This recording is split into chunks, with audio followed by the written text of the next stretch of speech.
Not yet. Hey, What's that? yes. Hey, Hello. This is hey. such a powerful and empowering and overwhelming and amazing conversation, and it's so hard to stop it. Um, Isn't it? yeah, man. And I didn't realize we've been talking for so long, huh?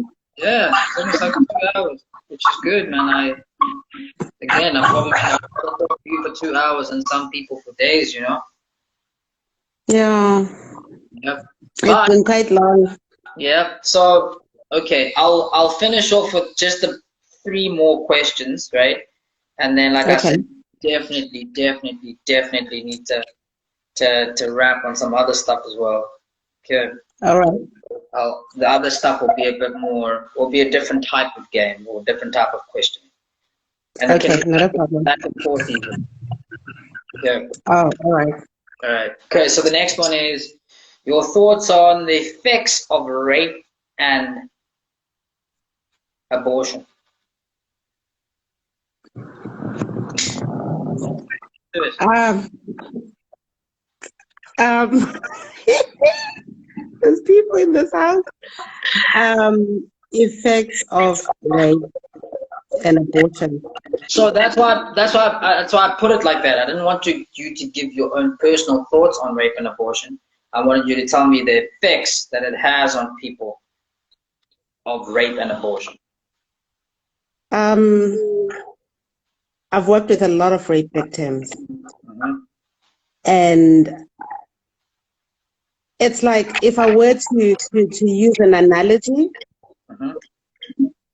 ukubana when abantwana bekhula, they navigate umhlaba beme ngenyawo with, Hmm. and then when somebody violates you like that, Hmm. it's like ukubamba ngonyawo and turn you upside down and expect you to still be able to do the things that you used to do when you were standing. Hmm. That's how it affects rape victims. It's like you get away of into yobana abantu bakhohlakele, Hmm. and you have to now navigate everything that you know Hmm. in a new light of knowing who that person was to you, and you not realizing or go to these people who can do that to us. Ne? Hmm. It's basically changing everything you know after the incident, and it's never the same. Okay. And now I'm going to talk about them separate, right? Okay. Abortion, there's a lot of different reasons why people do abortion, right?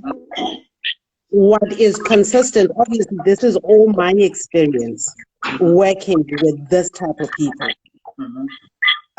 My experience is that when people have an abortion, whether it was consensual or it had to be due to medical reasons or whatever the reason, you're never the same. You're never whole. Hmm. It's like a piece of you is not a part of you anymore. Hmm. I don't know if that makes sense.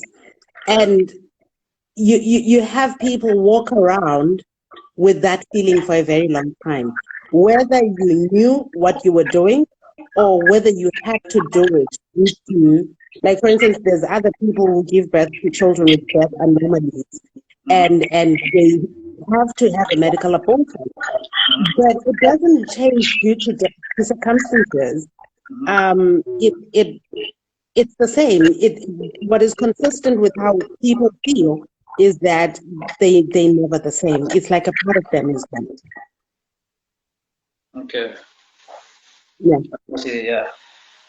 All right. I think that's also very important for us guys to kind of understand that uh, Mm. with dealing with women, to And understand. supporting them. Yeah. Yeah. Because some guys have got to support women who've been sexually violated, and some husbands have got to deal with wives who've had to do a medical abortion, and there's not anything that we can do to make it better. You just need to be there. Mm. Yeah. Yeah.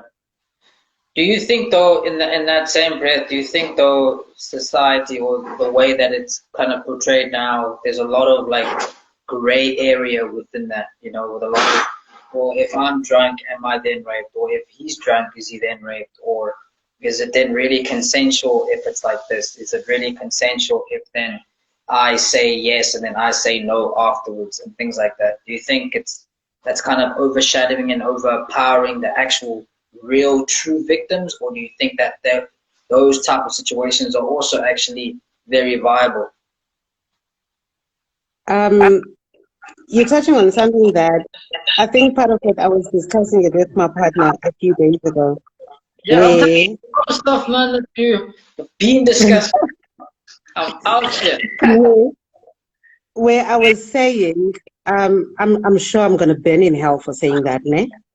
But I'm going to come out and say it because I think this is influenced by a lot of experience on my part as a mental health professional. But I think the vast majority of South African men don't know what rape is. It's sad. Yeah. Because do you think it's just a South African thing? Do you think it's a global thing, or do you think maybe just the vast majority of men? I think my experience is in the South African context, and I don't think things are as bad as they are here in other countries. So let's just talk about it in this context. Okay, but in the same breath, are you saying that then, like South African born? Are you saying, or in South Africa? Are you saying in South Africa today? Okay, so it could be. Let's talk about it. I don't know whether it's the freedoms that we enjoy, it's the perception, the relaxed environment. We just think, no, man, what was she thinking? Dressing hot like that? No, it has nothing. I usually say, because what people don't understand when they're dealing with sexual trauma is a lot of guilt from victims that maybe I should not have worn this jumpsuit, right? Maybe the jumpsuit that I was wearing. And I would say to them, I don't care if you were running down the street naked. Nobody has a right. Nobody. Yeah. Yeah. Okay, we'll get into that one. We'll get into that one, but I'll let that go for a bit. Okay. Okay. The last few quick. Growing up with overpowering parents.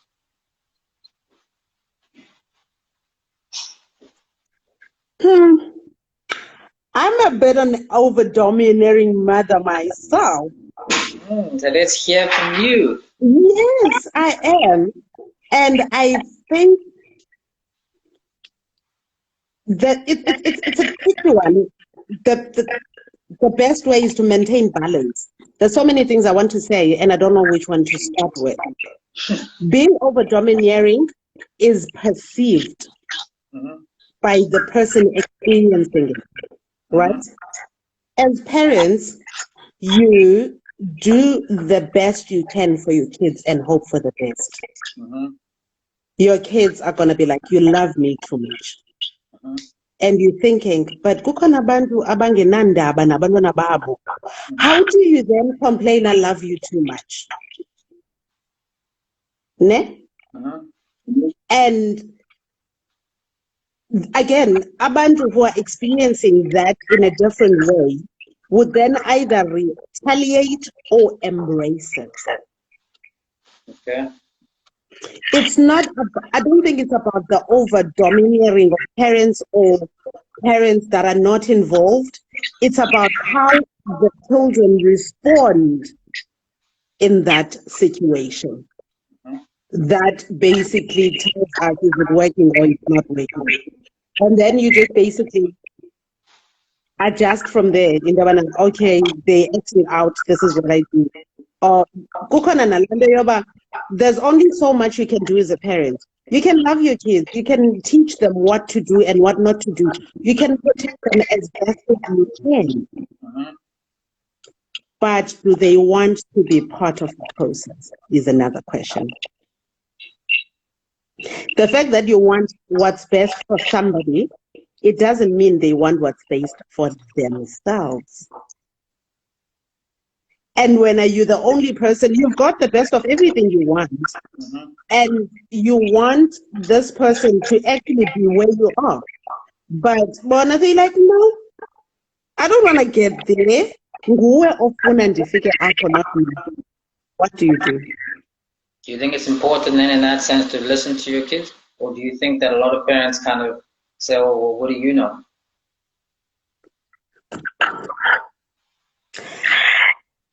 All relationships are a conversation. I'm the type of parent who has conversations with their children in terms of discipline. Do you see why we're here? What was your contribution? I know someone that would love to be on this talk then, especially on this topic. I know. Don't mention any names. And do you see how it's affecting the situation? And then we get to a conclusion that we can both agree on. This is not working, therefore what do we do? But what is consistent is that rules don't change. What we expect from our kids doesn't change because they don't want to measure up. Then you can just find a middle ground, if you can find a middle ground. But then again, not all problems can be solved.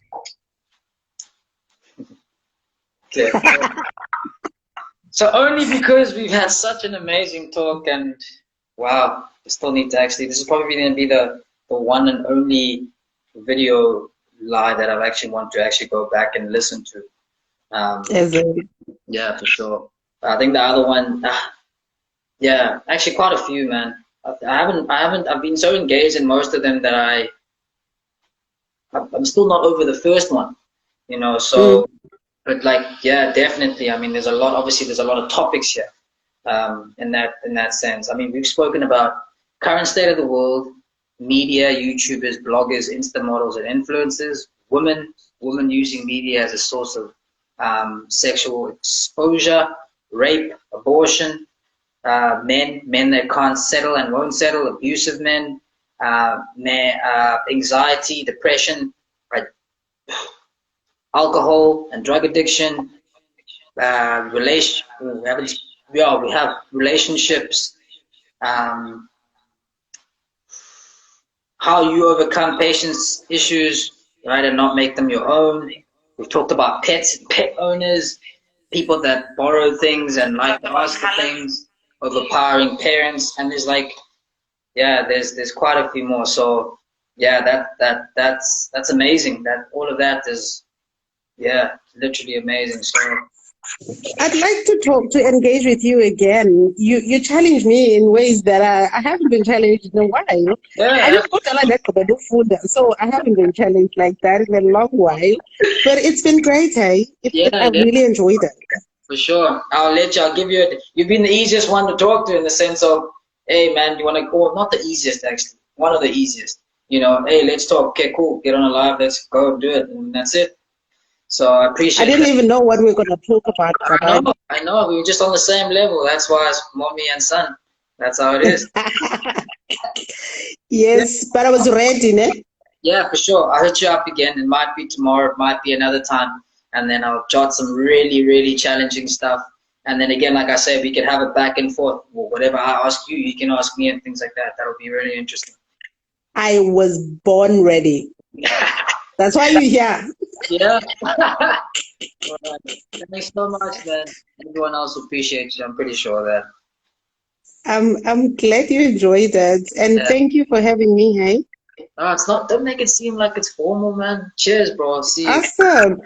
No, hey, this was formal. I'm sorry. Okay. Good night. Bye. Sure. Bye.